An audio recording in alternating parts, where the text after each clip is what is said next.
Thank you very much, Rhea, for being here with us today. It's a great pleasure and honor to have you here. I'm just going to briefly introduce Rhea. She is the founder of Bed and Butter. It's a bed linen sustainable brand, bed linen and more. So, yeah, thank you for your time.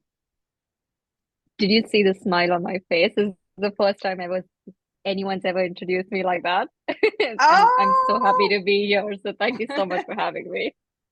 my pleasure, sweetheart. You have such great energy. This interview is going to be super fun. I can already feel I'm that. glad. So let's start with who is Rhea? How would you describe yourself?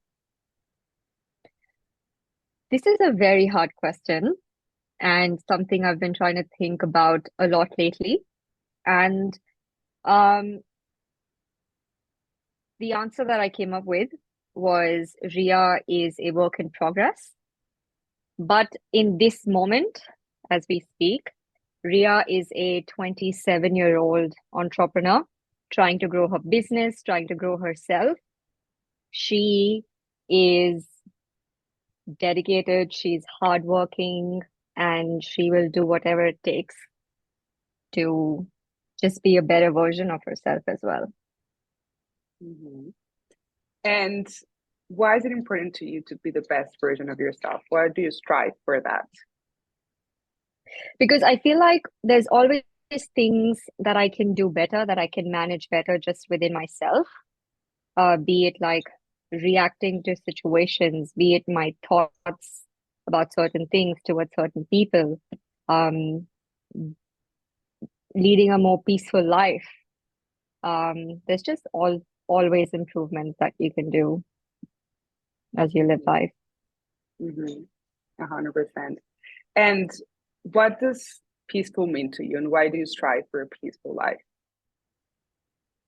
Peaceful is, for me, peaceful means not getting very affected by the materialistic things around me or just by the success or not success of things around me. So, like one Mhm. day when Bed and Butter's doing amazing, I'm like on top of the world, so happy, just so energized. And the days when it's not, I'm so frustrated. Like there's no sense of peace in my life. I'm just like constantly there are thoughts like, am I doing this right? What's happening? And a lot of negativity, I guess. So what I plan to do is just be at peace with myself. So all these external factors don't really affect how I'm mentally, like my well-being. Mm. I could not agree more with that because happiness comes within, right? If you like to look for happiness from these external factors of like, oh, if I sell X amount of, bed linen, I'm gonna be happier. If I make X amount of money, this I'm also gonna be more fulfilled. When you try to look for these outside factors, that's when you lose yourself in a way, right? You lose your essence, and it's like, okay, I'm gonna tap into myself, and just see what my values are and what am I striving for, and just yeah, be happy with yourself and with what you have, right? This is really Yeah, powerful. exactly. It's Beautiful. powerful, but it's so hard to do. Yes, it's very challenging sometimes, especially in the society that we live in where people always strive for more, and as women we put a lot of pressure on ourselves also, and it's like I need to have like two jobs. I need to work full time, then start like work on my business on the side, do this, do that, and sometimes like it's okay to just be and relax and be at peace with yourself, right? It's totally fine. Absolutely. Yeah, couldn't Mm, agree more. beautiful. And tell us, how did you get started in the bed linen industry specifically, and what motivated you to open your own business? Um, I'm going to answer your second question first, and then I'll get to the first one. Wh what motivated me to start my own business? My dad's a businessman. Ever since I was growing up, most of the people I knew around me had their own businesses. Um, and I guess that's why it's sort of always been ingrained in me. Like I've always known that I wanted to do my own thing. And for many years, like after graduation, I had ideas of what to do, in terms of like starting my own business, but none that really felt true to the purpose that I wanted to have with my business. Like they were all ideas I could just easily implement, but they would have been for the sake of doing it. Do you know what I Mm, mean? mhm, Um, until then, I one day I found this amazing fabric called eucalyptus, and then that led me into doing a lot of research about the textile industry, and I realized just how messed up the industry is in terms of like their ethical practices, just the production and everything. Um, so while that's there, there's this amazing fabric that not a lot of people are using or even know about, which is so much better for the environment. And that was it. Like that's when I knew like this is innovation, this is sustainable, and this will actually do good in the industry or like in the world that I'm living in. And that's how I ended up in the bedding industry. Not mm. so much by like wanting to be in the industry from the start, but as my research led me into it. Beautiful. And I love that it's, ethical. We need more people like you that strive for this because especially with fast fashion, it's so bad for, our planet. I actually Oh my stopped. God. I mean, I didn't stop completely, like, but I reduced a lot the consumption of fast fashion because it has like a detrimental effect. So tell me more about what you found when you were doing your research about unethical practices with regards to the textile industry. Just think like talking about the factories, a lot of factories, because they are just producing a lot of volume and it's all about like low costs, the their factory conditions aren't always the best in most places, but obviously that's changing. So, and also just cotton and polyester are generally the most commonly used textiles in the world. And the cultivation of cotton is not very great for the land that it grows on, and it also consumes a lot of water. Polyester obviously is a very synthetic fabric, so there's almost nothing good about it. It's made out of plastic. Um, so yeah, all these things are not really doing any good for the environment, are they? Mm-hmm.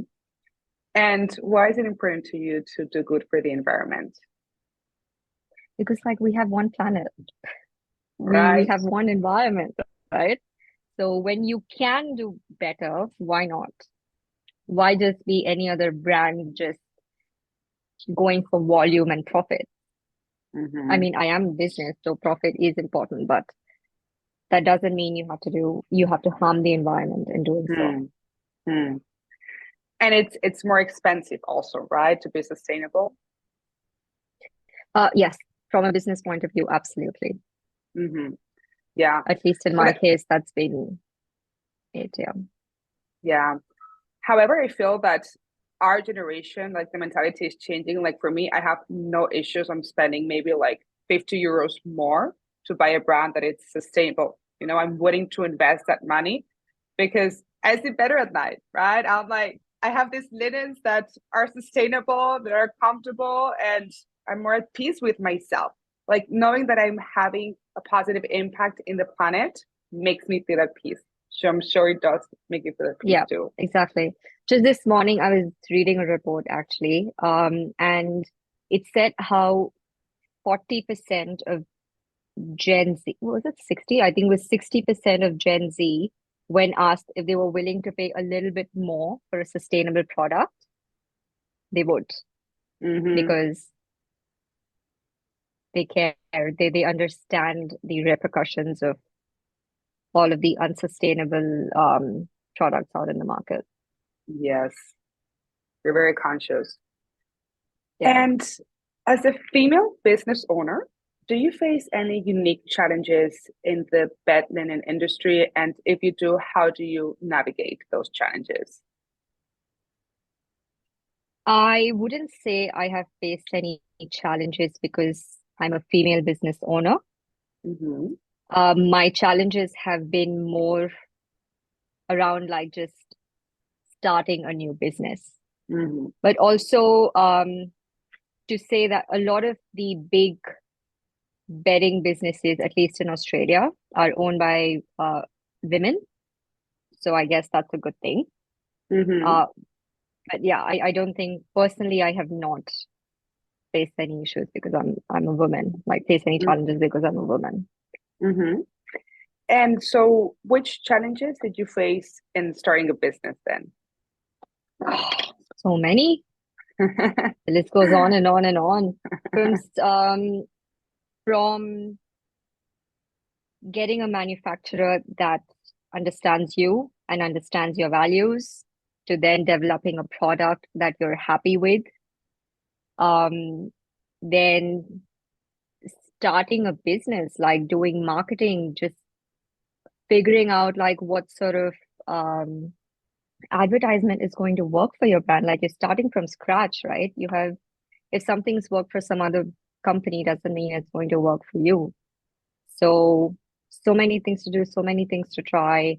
Some things work, some things don't. Then trying to figure out why are these things that are not working, not working. Hmm. And the list just goes on and on. Mm-hmm. And how do you manage to, stay mentally strong and not give up? Because it can be pretty lonely to like be an entrepreneur. So, what tools do you implement yourself? Um, I have actually recently joined a lot of these women entrepreneurs circles, like events, conferences, networking events. And I find it really great to speak to other entrepreneurs, like women who are going through exactly what I'm going through, like from a professional point of view.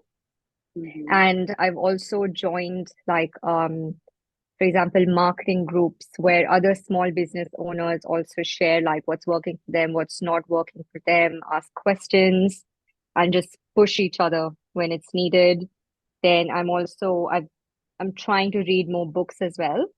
Mm-hmm. Um, that'll help just for like small businesses, not just for small business, for entrepreneurs, just in general. Mm-hmm. And podcasts also. I find podcasts to be a very great way to learn, Yes, I'm a really big fan of as I'm sure podcasts. you will attest to it. It's true. I listen to podcasts like all the time. Sometimes I'm like, I don't even know to which podcast to listen because I follow like so many people and it's addictive, So many, right? It's yeah, like I could listen to yeah, podcasts like all the time because you learn so much. But yeah, yeah, like having that community and the group of like-minded people, I think is the key to success because entrepreneurship, it has ups and downs, right? Ups and downs, ups and downs. And it's just about not giving up. And some days like you're like, okay, I'm gonna move on, do something else. It happened to me in the beginning, right? I was like, oh, okay, I just quit. But no, I was like, when I looked at the bigger picture and my mission and my vision, I was like, no, I made a commitment with myself. So I'm gonna do anything it takes to, pursue it. And I, hired mentors, I joined, Facebook groups and stuff, and all these people, all this community kept me going. yeah, absolutely. Hmm. Like for me, before we even launched, we obviously had placed our order with the manufacturer, and there was quite a lot of delay in the order reaching me, which was not ideal, which meant I had to push my start date, like my launch date, forward. And that just like those emotions that I felt like back then, I didn't really have anyone I could speak to this about, but I really wish I could because like Hmm. you're so new, you're so excited, and suddenly like this thing happens and you feel like you're like, what the Yeah.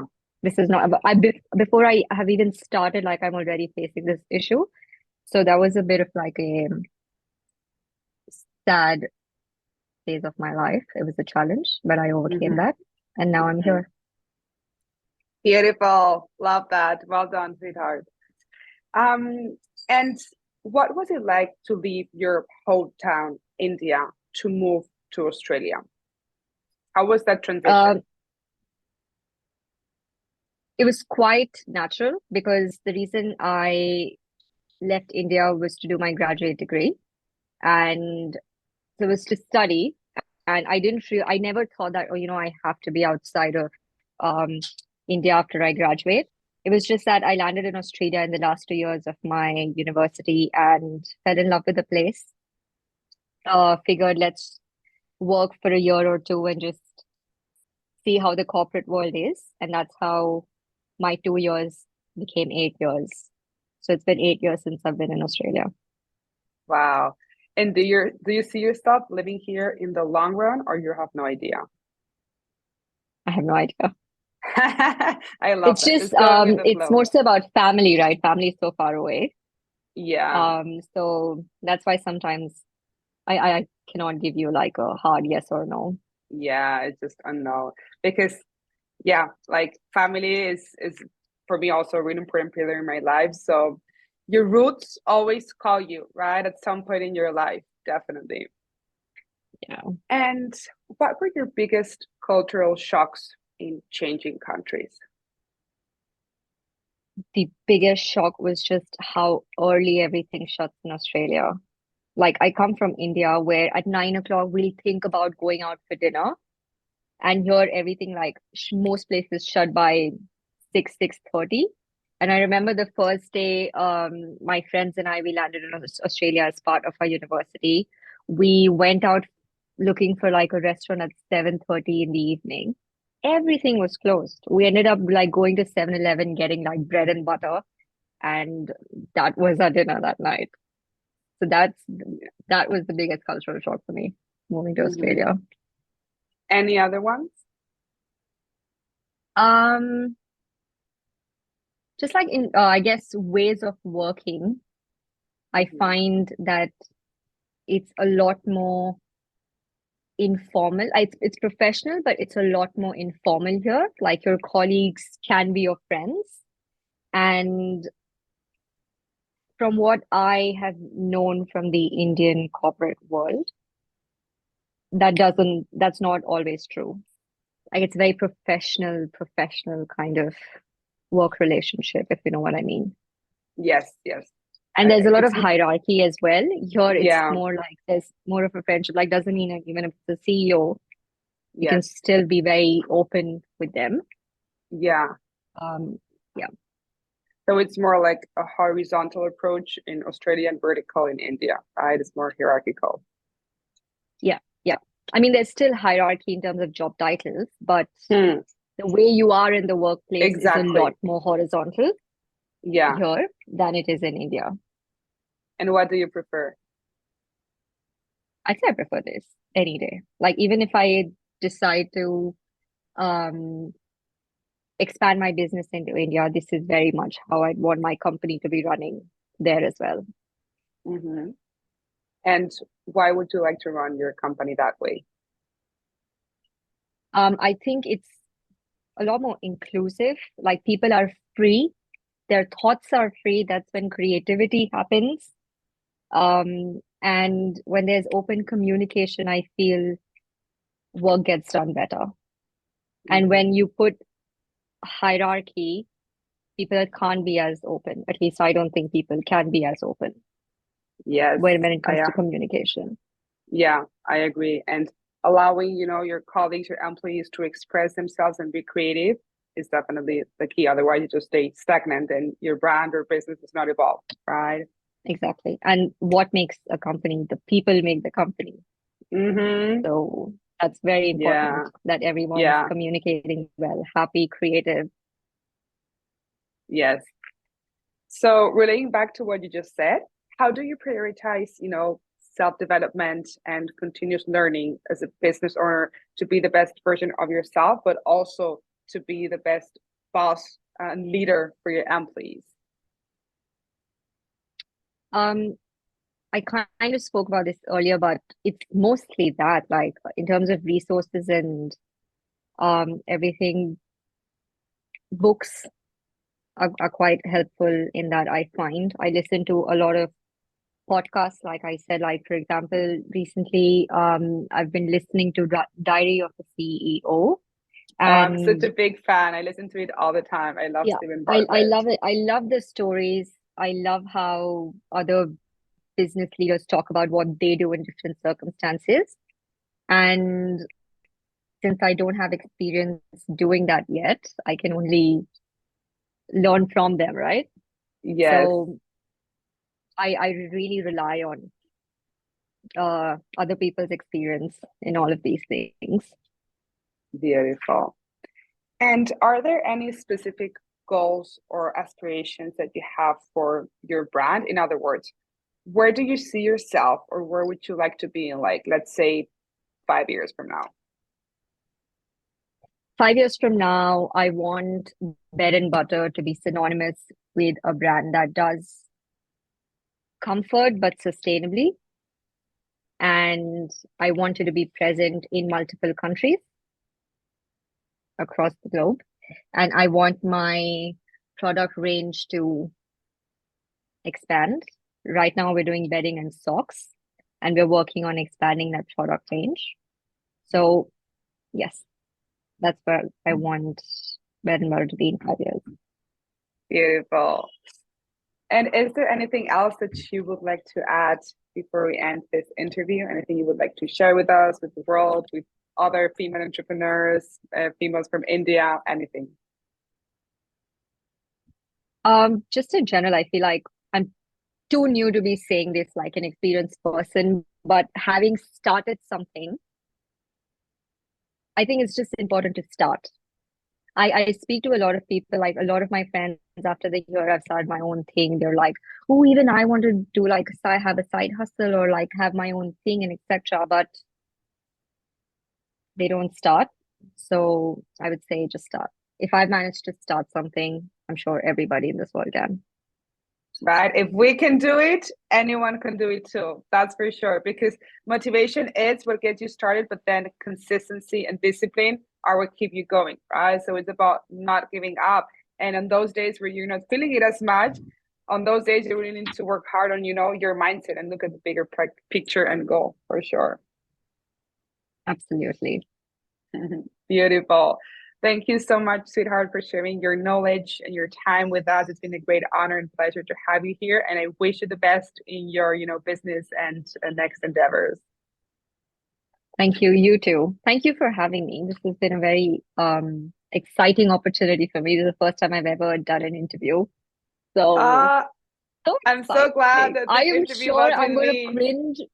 I'm gonna cringe so hard after I listen to it. I'm gonna be like, come on, you could have said this, No, but it's fine. no. I'm my Imposter fault. syndrome is going to creep in for sure, but you did an amazing job. Honestly, you're so good at it. You should continue to do it 100%. Do you know how like when you say things and later when you think about it, you're like, oh damn, I should have said that. I'm sure Yes, that's gonna happen to me. I'm sure that's it gonna happen. will. It will. But it's okay. You did an amazing job. It's just, we're all human beings Thank at the you. end of the day, right? You made it very easy for me too, so thank you.